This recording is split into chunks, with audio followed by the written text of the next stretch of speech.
first thing I wanted to discuss was something related to the major sugya that we've been dealing with, which is the nature of evil. But of course, to understand why is there ra, we have to understand what is meant by toiv. And the stance that I assumed in the Rambam, and it's a problem that I haven't found clear indication in the Rambam about this. It's a problem, something's wrong. Either something's wrong with me, that I didn't do the search, or there's something weird about the fact that the Rambam never told us what he takes toiv to mean. So, but you'll soon see why that's very significant, because people before the Rambam, as in Plato and Aristotle, spoke about this, and it's a very critical question that relates to the most important concept of God. Hinges on the question of what the nature of toiv is. Okay, and let me explain.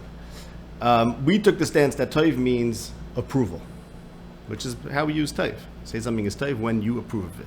Okay, hence its association with mitzias, because mitzuyim, existence, approve of existence. Hashem doesn't approve of existence in the sense that we all do, because it does nothing for him, because he is not an existent. He's not part of this whole system.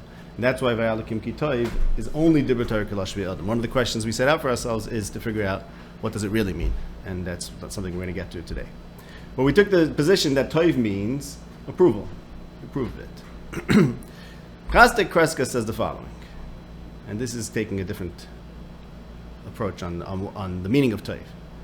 There's a major problem with Hashem having multiple attributes, as in Rachum, Chanan, etc., while Hashem is simple and one. How could he be unified? How could it be one simple essence and still have multiple characteristics? The way we have characteristics is there's us, and then there's our various emotions, midas, etc. Hashem is one thing, and he has all these characteristics. So what's going on with that? So hence we get the doctrine of ta'arim shliliim, that the Rambam says Hashem does not have attributes in any true way, as in there's nothing that describes him, nothing, you can't predicate something, you can't describe Hashem in such a way. Everything we're saying about Hashem is only really tells you what he's not. So he's Rachum, that means he's not Achzor. He's Yedea, that means he's not ignorant. Rachum maybe is different. Rachum is his actions. His actions are the kinds of actions that we would do with Rachmanis. He's knowledgeable means he's not ignorant. He's alive means he's not dead. He's capable means he's not impotent. Comes Crescas and says, Chaste Crescas, or Hashem. He says no. Hashem is both completely simple, one simple essence, and also contains not only attributes but infinite attributes. And this we get to the doctrine of Ein Sof. I think it's the Sefer Ikrim, I mentioned before, who takes this idea of Chaste Crescas and gives this interpretation to the Kabbalistic designation of Hashem as being the Ein Sof, because he has Ein Sof attributes, infinite number of attributes. I, Hashem, is one. Says of Chaste Crescas, yes, he's one. He's Toiv. That's what he is. Toiv is one thing. Toiv is one thing from which follows, or that contains, yes, infinite attributes. So all these things, Racham V'Chanan, and in fact infinite attributes, because Hashem is infinite Toiv, are all contained in the one simple notion called Toiv. V'Toiv habilti bal tachlis asher lo la'atzmusai, the infinite Toiv, which is his essence, Yichlalim v'yasimim echad mikol panim, includes all the ta'arim and makes them one from all aspects. Okay? She'im hayos ha'ta'arim nivdalim bichukenu, from our perspective the ta'arim are various, because he's this and that and that. But him is achdim bichukai. From God's rule, as essence of nature, the ta'arim are one, because God is the good. Okay? Make sense? The problem is, what's the good? What does the good mean? Is the good a meaningful thing? Well, not being relative. All those attributes. Right, but the question is, what makes them all one? How could it be infinite attributes? You see, in other words, if good just means that we judge it as good, if good just means that which I approve of, then the fact that we happen to approve of everything about Hashem is not one inherent quality. That's a relative quality. Before Hashem created anyone who's judging him, he wasn't Taiv.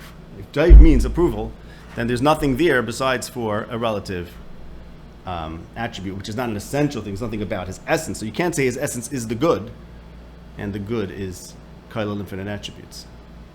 Doesn't mean that there are infinite attributes.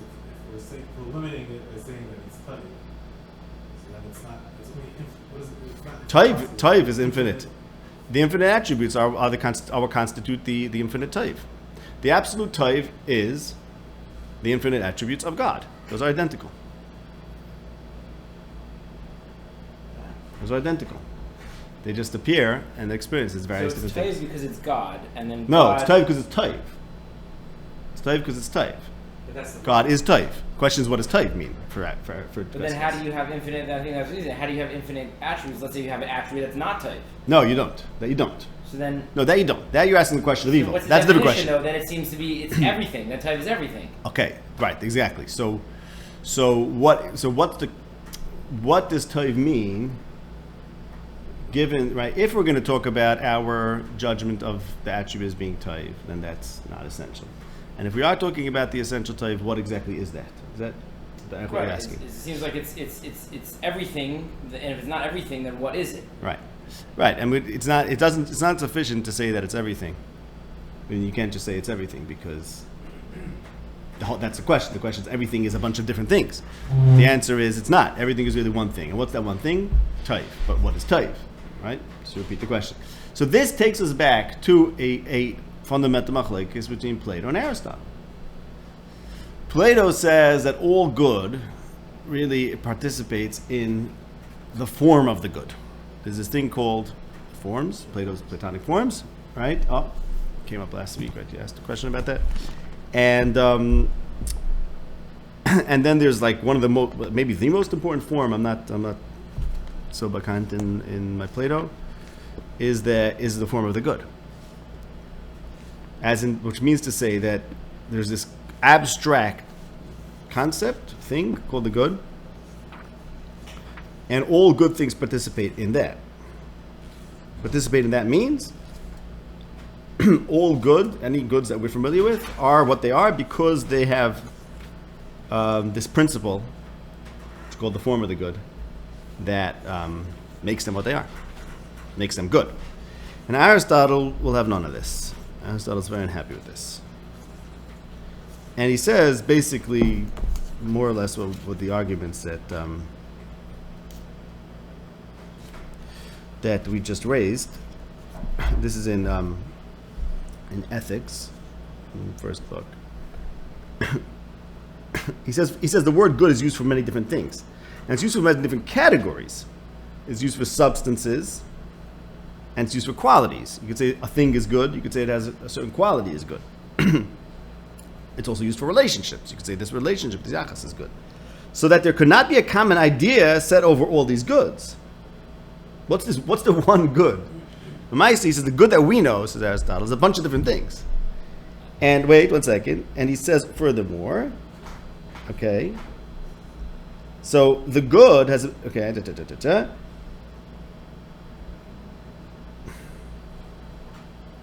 it cannot be something universally present in all cases and single. For then, it could not have been predicated in all the categories, but in one only. There's all these categories, substance, relation, etc., etc. How could there be one thing that's said about all these things that are fundamentally different? It must be there's no one thing. Okay? Further, since of the things answering to one idea, whatever is part of one idea, there's one science, there would have to be one science of all the goods. But there are many sciences of all the goods. Because let's say opportunity. Says opportunity in war you have to study by strategics, and opportunity in disease you have to study with medicine. Showing Bekitzer, each thing has its own chachma, each thing has its own mahalach of determining what's right. So then the goods, he says, clearly means different things in different instances. So there's not one super idea called the good that's called everything. Okay, this is major machlokes. We don't have to go into the philosophical machlekes. So, but this gets back to the point I was saying earlier. So, Crescas says God, he identifies God with the good, okay, the form of the good, or the good. That's what God is. Okay, that's a Platonic approach. Aristotle says there's no such thing. For Aristotle, God is a metaphysical reality, right? The concept of God, and the way the Rambam presents it, is not a moral ground. It's a real ground of being. It's about reality. It's about existence, right? Which has to do with the empirical learning out, Gimel Yud, that the Rambam shifts our thinking about Toiv from moral considerations to reality considerations, and that matches the fact that for Aristotle and the Rambam presents our concept of God, reality is based on God, not morals. So, in other words, even Plato holds that reality is based on God, but that's because God is the ultimate good and reality is good. So, in other words, it starts with this kind of something like a moral value, even though it's not a judgment, but it's got to be some sort of inherent value. It's very difficult to figure out what it is. I can't understand it except for in a relative sense. That's why I basically understand Aristotle's position. But that's just to finish my point. That's why it's the fact that the Rambam doesn't indicate clearly, as far as I know, anyway, how he's understanding the good is very suspicious, because this is not just a machlekes, but in a certain sense, it's the most fundamental machlekes in metaphysics. Because this whole, the fact that he argues with Crescas and says Hashem is simple and therefore the Torah must separate does suggest that he understands the good as Aristotle does. Otherwise, this is a great Eitzah. Crescas' Eitzah is perfect. If the good is a thing, an independent thing, then I don't see anything wrong with Crescas' argument. Which means that basically Crescas is considering Hashem something. Okay, this is getting to a different question. Okay, yeah. Yeah, so according to Crescas, the way we were presenting Toiv until now is that it's the subjective nature of the experience of Toiv. It's a judgment. Right, it's a judgment. Mm-hmm. And Crescas is saying something inherent. It much more objectively. Right. Which, so I don't understand. Is he arguing with our definition of Toiv? Yeah, absolutely. Right, yeah. So he's saying it's nothing to do with subjective experience. Exactly, right. Right. And that's what Aristotle says. No, each thing has its own Toiv, so what's the one big thing? Is Ra also a thing? Oh, that's an excellent question. Is it not heaven? Yeah. What is Ra? That's a great question. Right. The Rambam that says that Toiv is just another word for Metzias. Not just another word for Metzias, but any Metzias will automatically be Toiv for those that are part of the Metzias, not for Hashem. For Hashem, it's just an expression, right? Vayalakim Ketov is just an expression. But for anything that's part of the Metzias is Toiv, unless they misunderstand and think there's Ra, and that's what we're going to talk about tonight, what the misunderstanding is. But your question is for Crescas, that Toiv is an essence, is an etzem. So what does Ra mean? Right. Very interesting question. Related to that is that there is a major machlokes about Ra. The Ramchal does make Ra into this metaphysical, and Kabbalah in general. Yeah, it seems to be a real metaphysical thing, which, of course, that's very troubling, because why is there Ra? So the answer is it will turn into Toiv, but then how is it really Ra then? See, that's where things get very, very interesting in the Ramchal's system. There's a simultaneously real Ra, but only temporarily, and only for the purpose of Toiv. So it's very hard to understand, unless you just simply just think of it as real evil, and then just think of it as a battle that we happen to know we're going to win. But it's not. I'm saying it's mishapech because he can't. Why should there be Ra? If it's purely like a surgery that hurts but will make you better, that's not Ra. That's not Ramchal. It's a real thing. And I wonder if that matches. Very interesting. It matches to me. General refill, question, please. and maybe I should ask this earlier, but how do we know that we're all in the same definition between Toiv, good, whatever Aristotle's language? How do we know that we're all talking about the same thing? Who's we? In this dialogue. Meaning maybe Toiv is one thing, good is another thing. They're translations of each other. Oh, so you're questioning my Zustel from Crescas to Aristotle? Because I think they're definitely, I think we could assume they're talking about the same thing. In other words, when Crescas talks about what Toiv is and Aristotle talks about what good is, they're not studying the Hebrew language or the Greek language. We're studying the concept, the natural concept, that the very familiar concept. Familiar because people use it, and they're trying to figure out whether that actually means something essential or not. So I think that's why we should assume they're talking about the same word. And not only that, I think the fact that there's such a natural concept that's familiar to us in and of itself tells us to read the Chumash in light of that concept. In other words, if someone would say, I'm not going to impose my idea of Toiv on the Chumash because I want to see what Toiv means only Minei Bein Tanakh, I'm going to use Tanakh, make sure Tanakh explains himself. Maybe the idea of the biblical idea of Toiv is different than the regular idea of Toiv. I think that's Privation off the bat not acceptable, because since there is a very common idea of Toiv that we're familiar with, where is that in Tanakh? Unless in the word Toiv. Therefore, we should assume that Toiv means exactly that concept that has resonance in our minds. Resonance, I mean to say, we might then start thinking about it deeper and say, well, what is that exactly? Is that just a value, or is that reflecting of some essence? But that question is going to be a universal question, because the Torah is following, the language, Lashon HaKodesh and Greek, are both following this nature, this natural human concept. According to Crescas' approach, so does that make it the question of Ra? Crescas' approach. Yeah.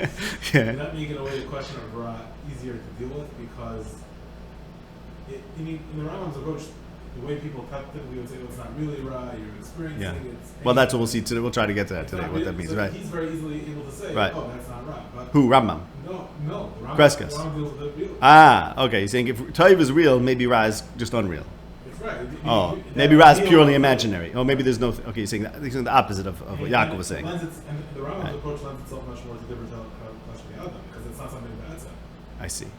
Okay. Right, okay, so we just put forth two different svaras. Yaakov was saying that if Toiv is a thing, does that mean that Ra is a thing? And you're saying the opposite. You're saying if Toiv is a real thing, maybe there's no real thing called Ra. And Ra is just an imaginary thing. It's an imaginary thing. Right. Okay. How does he deal with Mo'ai? Yeah. It's not a good deal of time. Right. Right. I don't know. You gotta see. He probably talks about it. I don't remember, but I don't remember where. But he probably talks about it somewhere. Yep. Look at Maftech. What's Maftech here? I don't know. Right. Okay. Okay, so that's one thing I want to talk about, and now I want to talk about two more things. That's all. So this whole question is very important, and the Rambam's silence on this matter is extremely important. He doesn't even contradict himself about this. That would have been that would have been maybe expected. This two Mahalachim. He doesn't even contradict himself about this. So what's going on? Okay. Good. So basically, but you do see how the Rambam sort of does align more with Aristotle because of his concept of Hashem, and the Rambam's concept of Toiv in Perek and Perek Yud is that it's associated with purely being. It's not right. That's one thing that this is what this Perek is supposed to be doing to us. That's in a certain sense, the fundamental move that this Perek is doing is that it's stop thinking with your value system and stop judging. And then saying, that's, illness that makes me upset, and therefore I judge that as being evil because Toiv really means being. So what he's moving this from ethics into metaphysics, or the nature of being, which is a very Aristotelian move. And that suggests that he understands Toiv, suggests to me anyways, that he understands Toiv as Aristotle does, that it's a local, and therefore a plural concept, because each pursuit, or what was the word Aristotle used to forget? Opportunity, whatever he used to forget. Each one has its own art, its own science, its own skills, meaning its own figuring out how to do it, its own type. Okay, so there's two more things I want to talk about. One more thing I want to talk about is just to lay out where we're going to go. One more thing I want to talk about is a little bit more about this whole business of heder. That I'm focusing on this parak, and then I want to go talk about the three questions we left with last time, which is what does Ve'al Elokim K'Toiv actually mean? If it's only Dibutay Gulash Avdan, then what is it really referring to? And why are people Roya Ra if really there's only Toiv, Bereshis? And how can we be Roya Toiv? is it possible for humans to be roya toiv? Which is obviously related to the second question. So let's talk, first I want to talk about this business of heder. So the Rambam says in this parak that all evil is a lack of something. And he says furthermore, in paragraph number 9, and this is what I want to talk about here, what this means. Let's see, paragraph number 9, page 76.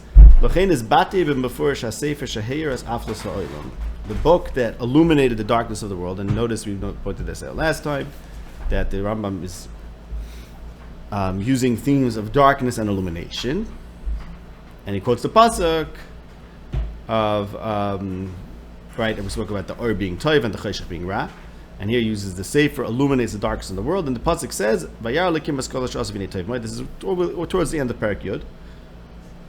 So everything is toiv moed. Even the existence of this lowly chomer, as it is. What does it mean as it is? The chomer is attached to heder. The fact that chomer, matter, is associated with heder, or was attached, let's use that word attached. The fact that matter is attached to heder, due to that there's death and all sorts of evils. Kol zeh gam hu toiv. Because that's what makes things continue in their existence. Again, we have a reference. What does it mean vinei toiv maves? How could maves be toiv? Because you know what maves is? Maves is one thing turning into something else. Maves is change. And it's heder because everything is not what it is forever. Turns into something else, and that the fact that one thing turns into something else, that is part of the makeup of reality. That's what the Rambam is saying over here, and I want to explain to you what that means. What that means, that heder is what gives reality its nature. Okay, because Rambam is saying that the fact that the chomer has an association with heder is, or the fact that there's death, is identical with the fact that there is continued existence. That's what he's saying over here, which maybe is obvious what that means, but to me it became very clear recently, so I want to share that with you. Look at the Chelik Aleph Perek Yud Zayin. Here the Rambam says, it's on page 89 in the Mifal Mishnah version. There's some other editions available here. Some recommended editions. Selected. Okay, so the Rambam says over like this. The Rambam says that the not only does the Torah teach us to hide certain principles, deep principles from Hamoin, but the philosophers did it as well. And Plato and those that preceded him used to call matter female and form male. Why? This is contra Aristotle, by the way, who came after Plato and doesn't talk in riddles. Plato does talk in riddles. It's interesting. The Rambam has this distinction between Plato and Aristotle. By the way, his letter to Shmuel ibn Tabon, which is a little bit misunderstood, where he tells him, study Aristotle, don't study Plato. Because Aristotle, he said, was the highest that a human could reach without being a Navi. So Elam reads that as like, he's saying Aristotle was so great, he was almost a Navi. That's not his point. His point, I'd like to, is, why am I telling you to read Aristotle, not Plato? Because Plato speaks in Mishalim, which is what the Nevi'im do. That's what Rambam teaches in the Homer Nevuchim. And if you're not a Navi, then the best you could be is Aristotle. So that's why, avoid Plato. He says before in the letter, Plato's all Mishalim, so watch out. It's deep and it's Mishalim. So it means you have to be able to, he better have gotten his Mishalim right. But to dabble in Mishalim, that you can't do unless you're a Navi. And there's no Nevuah by the Goyim. Plato wasn't a Navi. So I think that's what they're on. He's a Navi Sheker, meaning, because he acted like a Navi, because he's engaging in Mishalim. Okay, but there's this distinction. It's an important distinction in the Rambam, pre-Aristotle and post-Aristotle. And here, okay, that's a completely side point. So Plato used to talk about matter as female and form as male. Then the Rambam continues and says, there are three principles in physics, in being. HaChomer v'Hatzura. So those everyone's familiar with. Hylomorphism means, Aristotle says, Plato says it also, everything is made up of matter and form. It means every single thing we know has its substrate, what it's made out of, and what it is. Every single thing, as Ram says, you can never find one without the other. Okay? Even a pebble, or even a piece of sand, is a piece of sand. It's a certain thing, and that's a surah. It's that. There's nothing that's nothing, but yet everything could turn into everything else. So it must be that there's some basic fundamental substrate that becomes things. More or less, that's the theory of hylomorphism, which is that everything is chomer and surah. But there's a third thing. Those are the ones everyone knows. There's actually a third thing that makes everything what it is. There's the specific privation. Heder means lack or privation. And chomer always comes along with a specific privation. The specific privation means like this. Heder muchlet, absolute privation, means something is not. Or let's say prior to the existence of the world, it was absolute heder. The specific privation means that anything that's one thing is not something else. Okay? So this is a table, it's not a chair. Or it's not a pile of dust, of sawdust. It's also a thing. It's a table, it's not sawdust. So when it's a table, it has this principle called heder, and that's the principle that makes things change. Lule chibur shel heder elav, if chomer didn't have heder, which is this need to become something, lo hayah mekabel tzura. So the very fact that heder becomes, that chomer becomes everything, is because chomer has this need to become things. But the same need to become things, well, let's read a little more. That's why it's a principle. That's why it's a first principle, because there's this drive, so as it were, that the chomer needs its surah. When the chomer becomes something, then it's no longer lacking being that thing that it was lacking. But now the chomer says, it's really cool to be a table. Maybe I'll try out being sawdust. And that's why tables eventually deteriorate, because chomer is, not only is chomer have heder, but you see, the reason why chomer becomes anything is because chomer has this lack, this privation. It has this need. It needs to become something else. It needs to become something, and then it always needs to become something. Just because one thing, let it become another thing. Okay? What does this actually mean? I don't know. I mean, say, where's that drive? I'm describing it in very, sort of sexual terms, you could, because the Rambam himself does that. That's what Plato did. And the Rambam says in Chelik Gimel Perek Ches that that's the mashal and mishlei of the chomer as an eshes ish zoyna. Why is chomer an eshes ish zoyna? Because it's an eshes ish. It's not a pnuya. There's no such thing as chomer without, right? So chomer is the female and surah is the male. Okay, fine. So there's marriage. The whole world's like one big chibur, which of course you find this in Kabbalah also, and it's a big secret. It's not something we can go talk about, because people will misunderstand the nature of Hashem, of the Shefa, and the nature of the Chibur. Showing.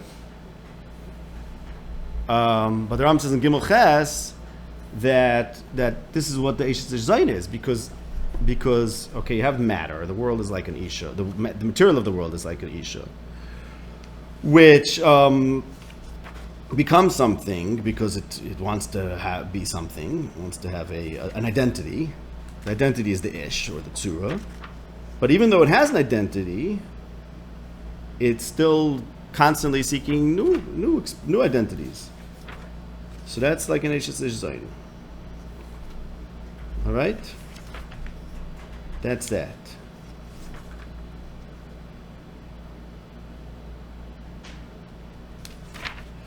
That's in Chelik Gimel Perek Ches, in the beginning of that parak. So now you understand what the Rambam is saying in our parak when he says that. Now, what don't tell what that means. So there's a deep idea over here, which is that the concept of chomer and tzura is that, okay, there's a material world, right, which again conceptually, because there's no matter without form, but nonetheless we know that there's a concept of matter, like I said before, because however we know that. And that matter becomes things, okay? So there's a principle, a ratius, a principle in reality that there should be things. That principle is also called the Seichel HaPoel, the Rambam says. The Seichel HaPoel is what gives everything its tzura. Okay? Seichel HaPoel is the lowest malach, and it's this, you can think of it as like a catalog or library of tzuris, of forms. all different forms, and it gives things forms. Okay, so that means it gives things existence, because nothing exists without having being something. Now, even though there's this principle comes from this malach, it is a malach, that things should be X, should have a tzura. Nonetheless, things turn into something else. So what's that about? What's that about? How does it turn into something else? If there's a principle that things should be something, so what's making things lose their identity and turn into something else? The answer is because everything is running on this header that the Chaimer has, which it doesn't lose completely after it becomes something. It loses its local header, but it still has the possibility of becoming other things. This is the basic mechanics of reality. Okay?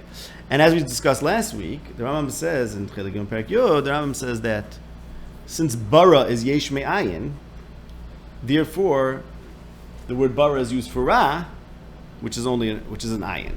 As we discussed last week, what the Rambam is saying is that Hashem created the world, he did not completely banish the header. If Hashem would have completely banished the header and created maximal existence, that would mean that there would be, let's say, one thing would never change because no more header.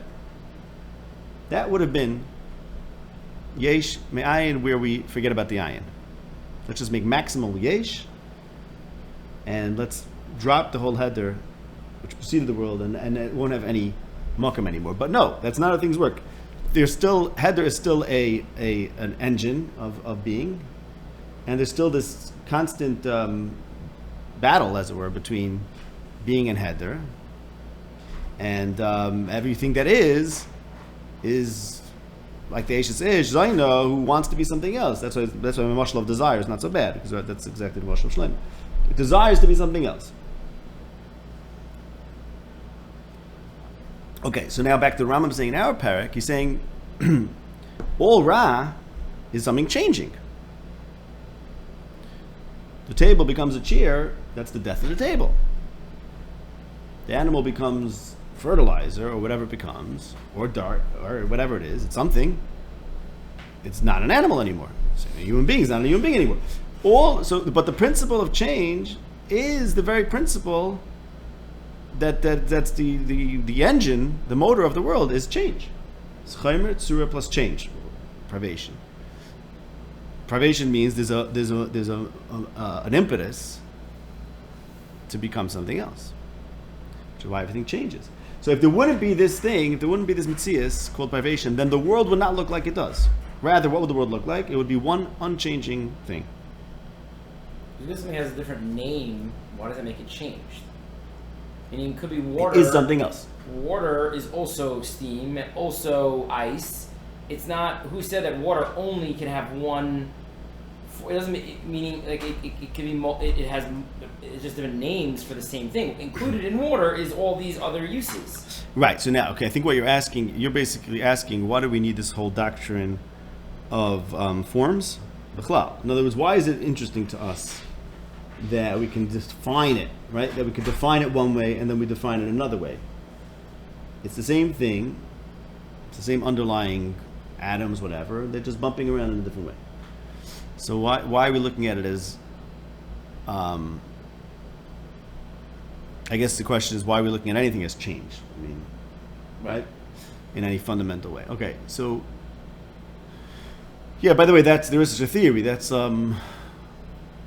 it's basically like a materialist theory that I know everything to explain everything. We have no need for definitions. We have no need to give things identities. We just need to track the movement And label them. if you want, for convenience sake. I'm saying, Right. but that's only convenience. It's not some essential idea. We didn't have to go into why Aristotle and the Rambam don't hold to that, but suffices to say that Aristotle, despite the fact that he argues with Plato and says there's no such thing as absolute forms, he does think that forms do inhere in everything that exists, and nothing exists without having a form, identity. In other words, and that's why it exists, because it has an identity. It's not merely a convenient thing that we can define things. It's rather, like I said, there's a malach that makes things what they are, which is to say, the reason why things exist is because there's this thing called thingness, or formness. Although again, Aristotle doesn't hold that exists separate of the table. He doesn't think. See, Plato says there's a form of the table. Plato says Lamaisa, there's a form of a table, and the only reason why there's a table is because somewhere in heaven, I mean, this is obviously a Magush Hagshama kind of way of saying Plato. Somewhere in heaven there's a form of a table, and this is participating in that form. And therefore, and to the extent that it's a good table, it's participating. A perfect table would who even knows what a perfect table looks like, right? As you asked, did you ever meet a perfect circle, right? Perfect triangle. Oh, right, no, you didn't ask me that. You asked me something else. Someone just asked me if I ever met a perfect triangle, right? Right, no, in a different context.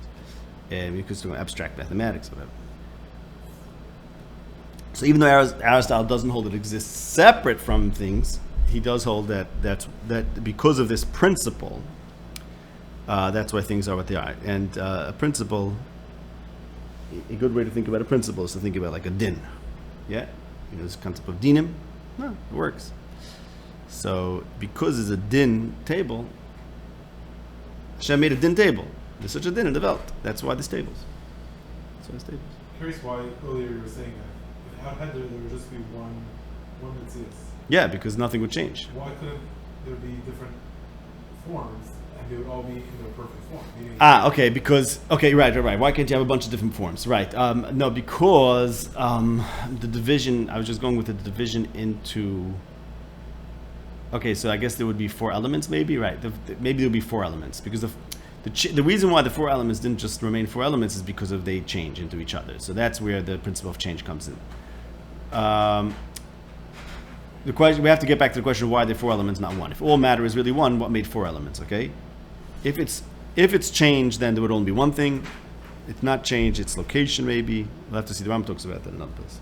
But you get what I'm saying. We have to go back to the beginning. Maybe there'll be many things, but many unchanging things. Fine, the Ikars will be unchanging.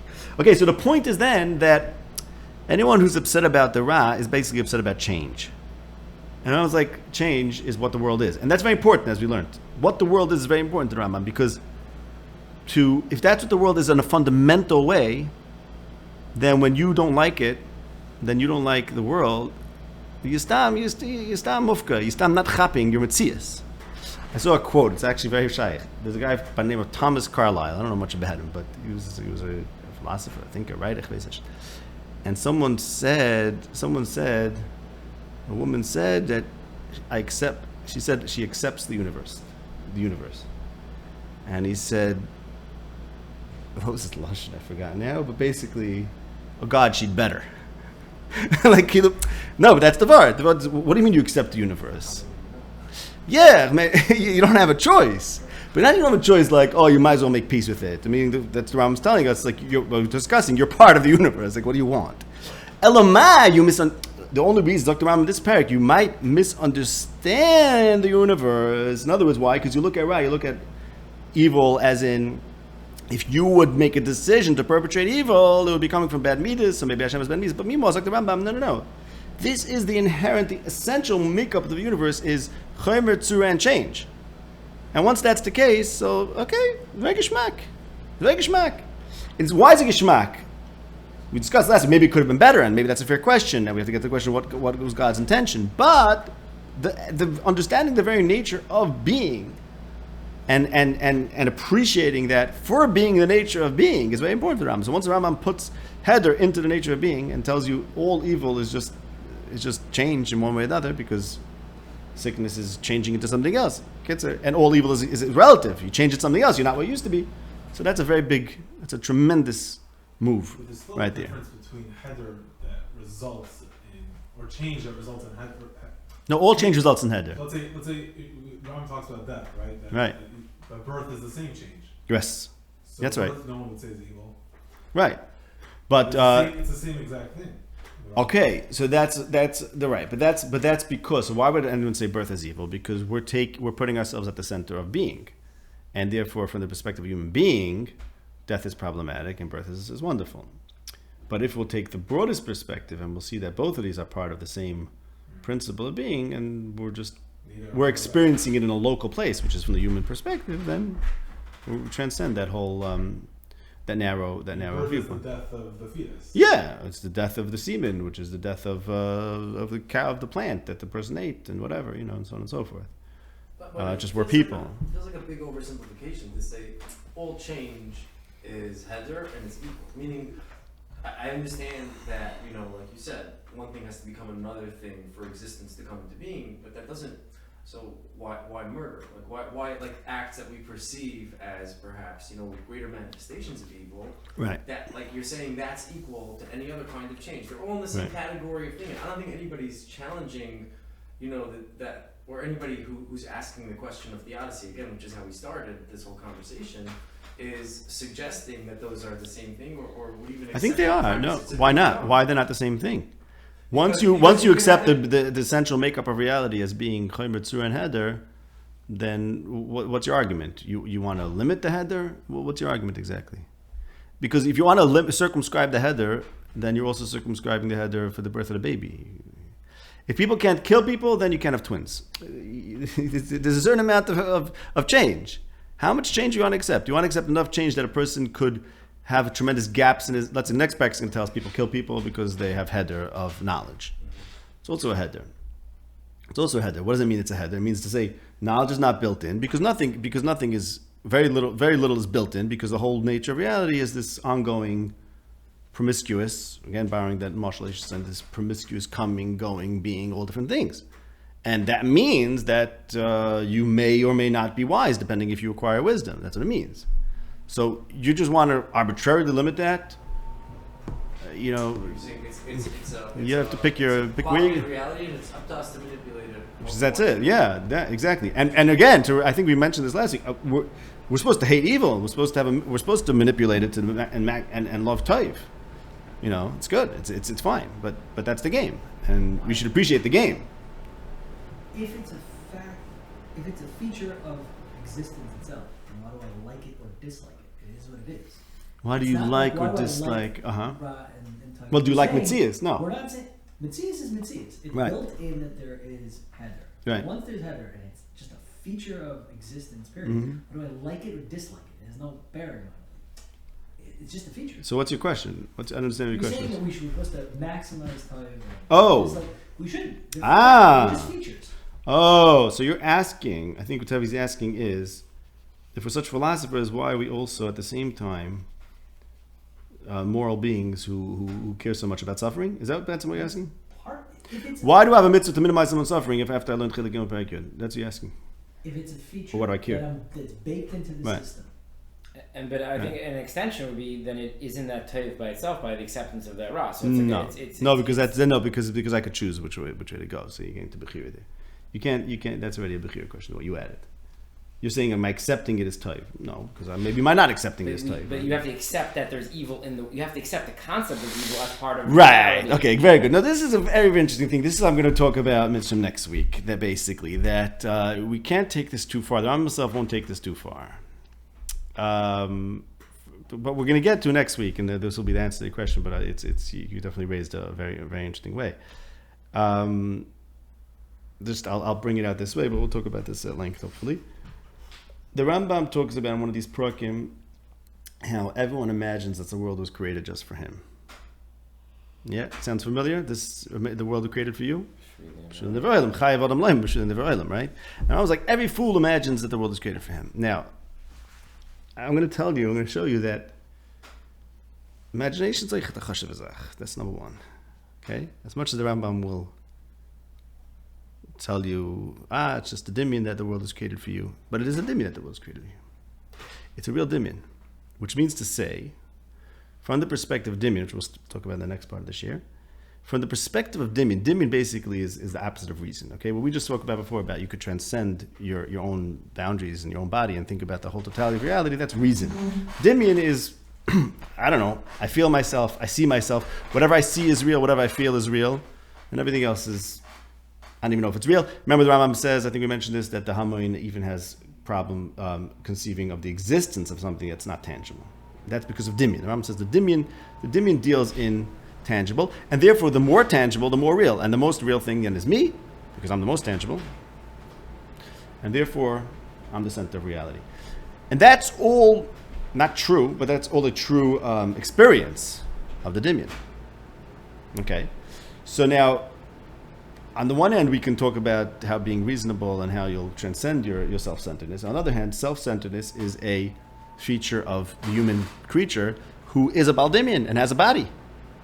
So therefore, the Rambam says you should know it's a Dimian. It's saying B'shvil Nevarim. It doesn't mean it's not important. And in fact, that's part of being human.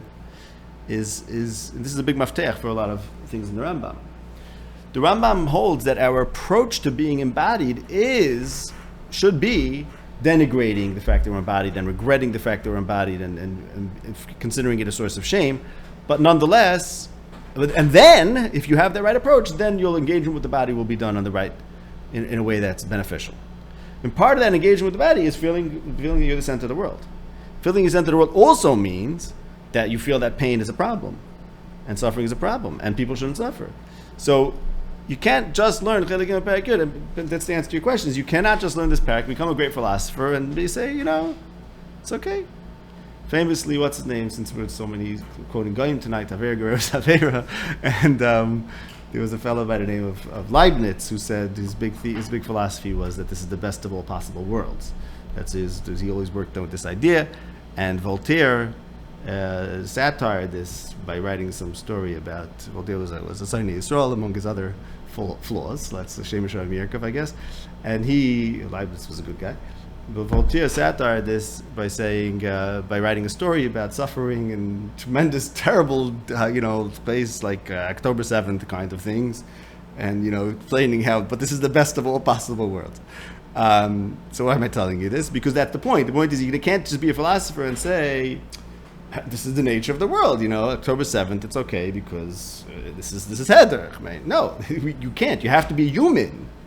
You have to be human, which means you have to be human in the sense of, you have a guf, and these things matter, and otherwise you're denying your embodiment. You're denying your body, and you can't deny your body. What? That's not a Heder of Chachma according to him? It is, but you know what? Very good. It is a Heder of Chachma, but being a body is you're living in the world of Heder, because all Chomer associated with Heder.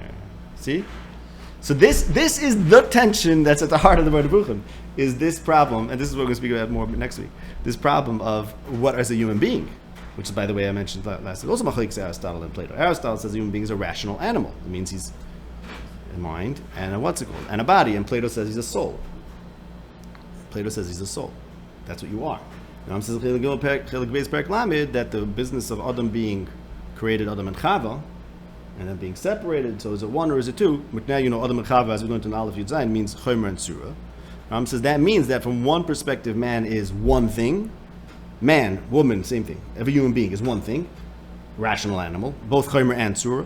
From another perspective, those are two separate things, and really you're a soul, and your body is like your horse. Like Rav Ibn Doden, the Munah Rama says, your body is like your animal that you carry around with you.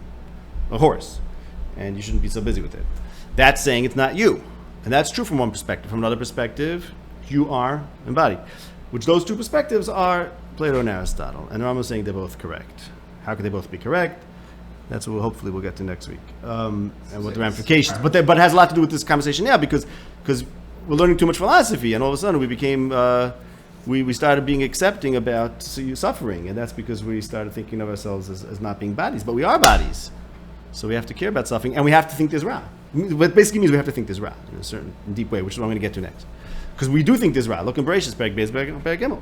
Even though everything is Taiv, we think there's Ra. How did that happen? And should we transcend that? What are we supposed to do about that? That's what we're going to get to. What? Yaakov, you saying I'm something? saying it seems parallel to the tension between Hasidus and being Chachma. Are you supposed to leave your body or figure out how to Get in line with it? Live optimally within your body. Talking about Chassan and Chacham in Shemona Pragim? So what is the question? Whether you're supposed to... I'm just saying, it seems like you're describing a parallel tension, a similar tension. Yeah.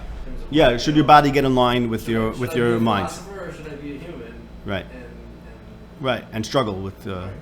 Yeah, that's interesting sushtal there.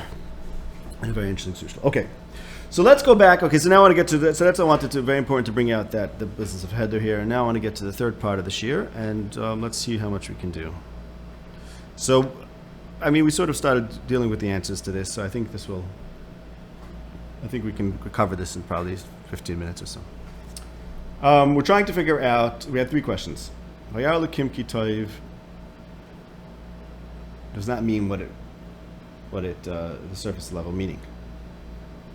Because God is not part of reality such that he should care about it. Okay. Yeah? So that's my understanding of Chelik Gimel, Paragud Gimel, where the Rambam says Alakim Kitov is Dibur Torah Kol Hashem B'Yadam. Dibur Kol Hashem means it's treating God like a human being who's part of the world and he's masking to the world because he's a part of it. Part of existence, not part of the world. Part of the world, by the way, part of the world doesn't mean he's a body. It means he exists. Doesn't even exist, as Rambam tells us in Chelik Aleph, because the existence is said about Hashem and everything else as a lashon meshutav. Okay, so what does Ve'alakim Kitov mean? In fact, why are human beings roya ra, as it says in Bereshis Perek Beis and Gimel? What about this parak, or all these prakim, is impossible for human beings to understand? Why do I say impossible? Because typically we think of Bereshis Perek Beis and Gimel as a fall, right? That's everything should have been great, but something went wrong. But that's not true. The Rambam makes the point. It is and isn't true. The Rambam makes the point in Chelik Beis Perek Lamed that everything in the Eitz Hadas, etc., happened during Sheshis Mei Bereshis. So it means it's telling us something about the inherent makeup of human beings. It's not this contingent story that, oh, if only someone would have done something different, then history would have been different. This is something about the very nature of what it means to be humans, is that we struggle with Riyas Ra. Okay, so in that sense I say it's built in, it's part of being human. Why? What is it about being human that makes this parak so problematic for us, let's say? And but on the other hand, we have Moshe Rabbeinu, where we saw in Chelik Aleph Perek Nun Daled that Hashem told Moshe Rabbeinu, "Ani avir kol tuvi al panecha," means that Moshe Rabbeinu was masig kol tuvi, as in, I think he was refill, as in vayar lekim es kol asher asav v'nei tov ma'od. So Moshe Rabbeinu was masig the totality of being that's called kol tuvi. So Moshe was masig then.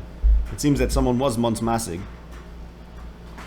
the kind of perspective that's captured in Vayar Lakim Kitov. So on the one hand, we have the impossibility of being masig that, and that's Bereshis Perek Gimel, where they Beis and Gimel, where they're not only Roya Toiv but they're Roya Ra, they're Yodea Toiv Vira, contrary to Bereshis Perek Aleph that says Hashem sees everything as being Toiv. But then we do have Moshe Rabbeinu. So how did Moshe Rabbeinu achieve that, and why don't people typically, or ever, I would say, achieve that? Because why do I say ever? Because only Moshe Rabbeinu was masig. Ani Avik Kol Tuvi was only Moshe Rabbeinu. The Rambam says that he asked Harini Nas Kvodecha, and even though he didn't get that, he received something that no one before or after him received. I think he makes that point. Right, because B'chol Beisi Nemanhu, he's the only one who understood the whole of reality. So, B'kitzer, Moshe Rabbeinu is the only one who achieved this Riyah Kitov. No one else does. And that's apparently the story of, meaning, if you want to know why, we have to understand the story of the Eitz Hadas, right? Of the story of operations. Because that's basically telling us why we reached the conclusion that this rat. So, okay, so, let's see. We'll have to be with Katzer a little bit over here. Okay, I'll tell you a couple of Maramakim. The Rambam says in Chelik Gimel Perek of Zayin, something that has to do with what Yaakov posted. Yaakov posted from the Rambam in Hilchos Tshuva that the Olam Haba is the Toiva Tzfuna L'Tzadikim, and that's the eternal Metzias. And that's received from that Rambam, the Kiyam HaMasmid, I think is the Lashon, right? Kiyam HaMasmid, that existence is synonymous with Toiv, and that we see also in Chelik Gimel Perek Chav Zayin. This is all the way at the end of the parak. Leman yitav loch v'harachta yomim means la'olam shekulai toiv. So leman yitav loch is a world of toiv. V'harachta yomim la'olam shekulai aruch. And the Rambam ends by saying the olam shekulai toiv v'aruch shehu hakiyum hamasmid. So eternal kiyum is toiv and arichus. So toiv and arichus yomim is synonymous, because Tov means existence.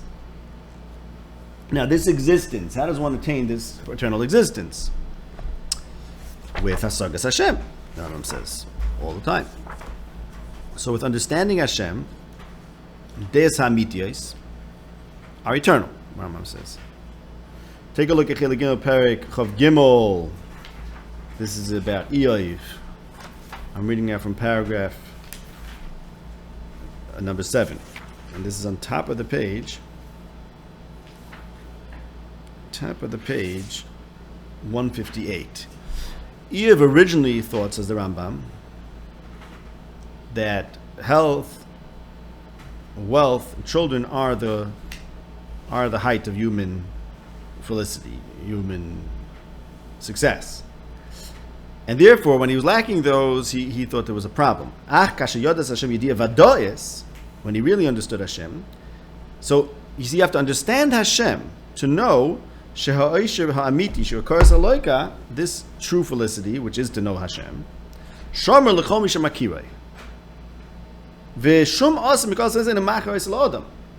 All the terrible calamities that befell Eiv don't take away from his recognition of Hashem. And therefore, true Oisher has nothing to do with physical success. Right? His imagination. And that's why he was so confused about all the terrible things. And then he understood that it's not terrible. So what the Rambam is telling us is like this. Das Hashem is eternal. And you participate, to the extent you want, in that eternity. Okay. So now we have a question. The evils which are heder. Heder of what? So we learned that Perek, where the Rambam says, heder is associated with material things. Well, let's look at that closely. Let's look at the beginning of Perek Ches. Okay? The beginning of Perek Ches is in a certain sense, and we mentioned this I think in the first year, this is in a certain sense where the Prakim on Ra begin, not from Perek Yud where we started. Because Perek Ches and Perek Tes, the Rambam talks about the nature of being physical. Okay? So you'll see right away, now that we learned Perek Yud and we focus on Perek Yud plus Chelik Aleph Perek Yud Zayin, you'll see how much Perek Ches is a hakadama to the concept of Ra. Says the Rambam, Chelik Gimel Perek Ches, Kol hagufim hamishavim b'kolim, all things that come into existence and cease to exist, hakiloin chalalim rak mitzad chomim b'vad.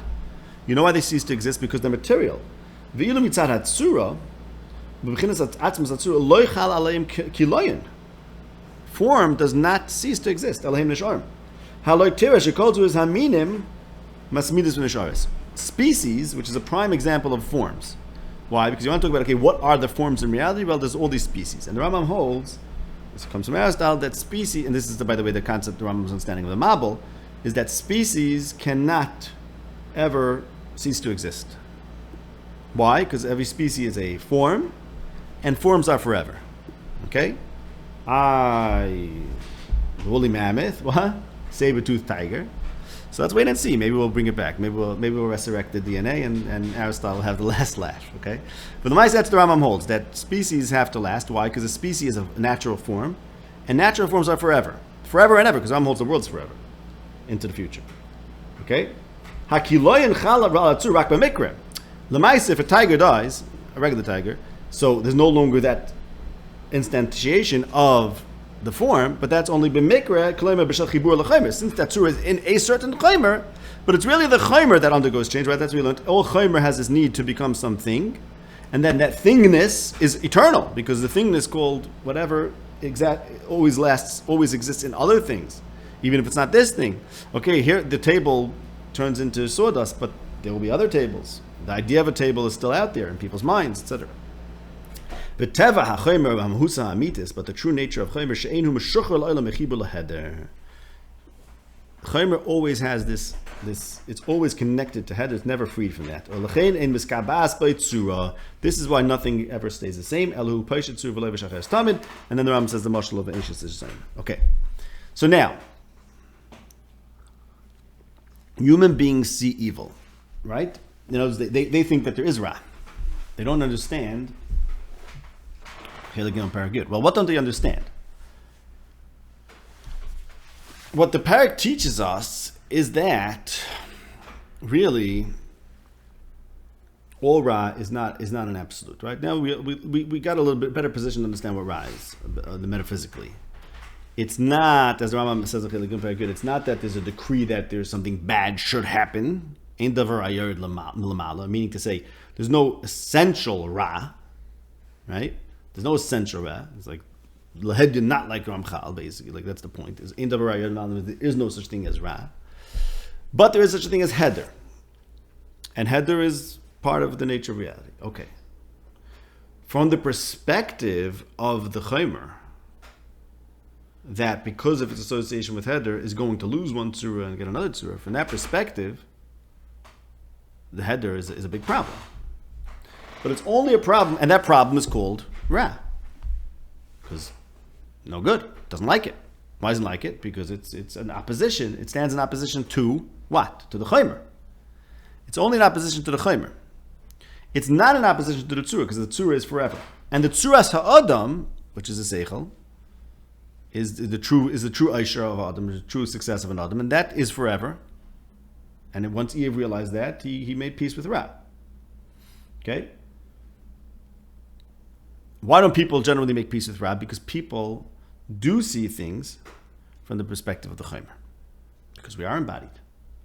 And this is basically, go to Perchelik Alf Parak Beis, where the Ram talks about man is noiter after his physical body, and therefore he sees the eitz ketayf l'machal, etc., etc. In other words, we are incapable of completely transcending the viewpoint that being material, being embodied, engenders within us. Okay, so basically like this. So why does man see evil and God does not? Oh, we'll talk about God in a minute.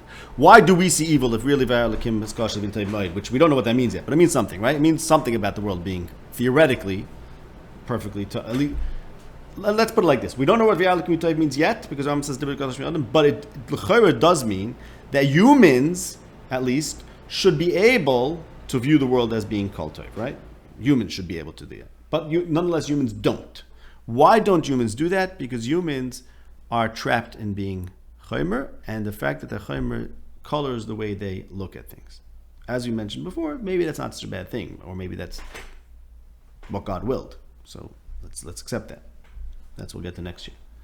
But that's a fact, that being a human makes that you're not able to completely transcend the perspective that comes from being Chaimer. From that perspective, Kiloyan is Ra, because in Economy it's a relative Ra, relative to what? Relative to this particular Chaimer, which is now undergoing a loss. So it's a loss, it's a real loss. Okay. So that's why human beings are Roya Ra.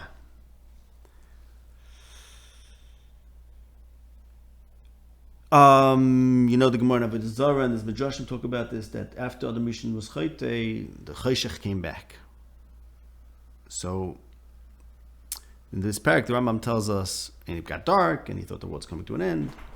In this parak, what the Rambam tells us is that Chayshech and Ra are associated. Chayshech is a header. The idea that Adam was Roya Chayshech means that for him, Chayshech, which is just it's nothing, for him that became an important part of his understanding of the world. Yeah, so he understood. In other words, if you understand the world from the perspective of the body, that the header matters to, then you have a problem. So that's the Riyah of Ra and the Riyah of Chayshech.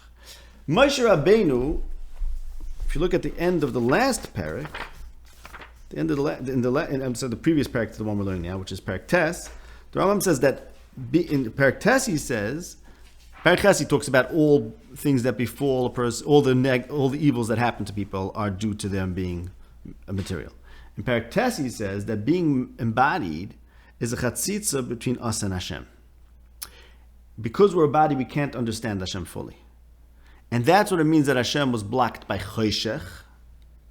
It means that we're embodied, and being embodied makes it difficult to be Masig Hashem. Okay? Now,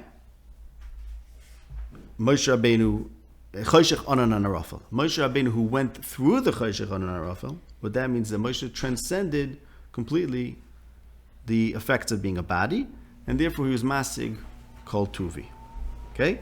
If he transcended the effects of being a body, was he no longer human? Yes, he was no longer human. That's why Moshe was a Malach. That's why it's true that every human being is roya ra. Meaning to say, in as much as you're still a body, and you are eichel lechem, and you are sheisemayim, then you're roya ra. You can't have it both ways. Moshe Rabbeinu, his transcending this and being able to be roya ketov is basically he's not a body. He's not an embodied thing.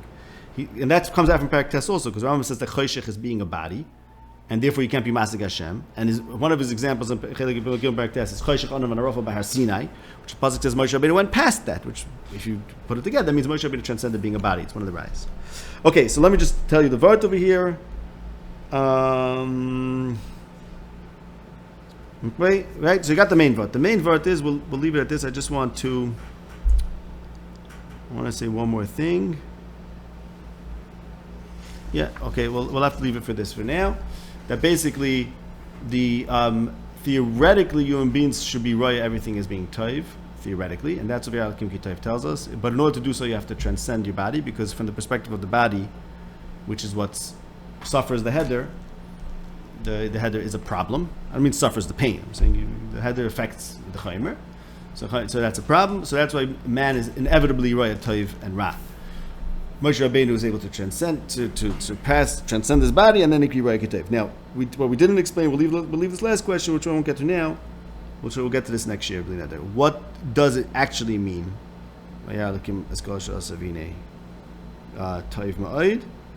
And what more can we learn about, let's say, about Moshe Rabbeinu doing it? Okay, we'll leave that for next time. Okay? Mm-hmm.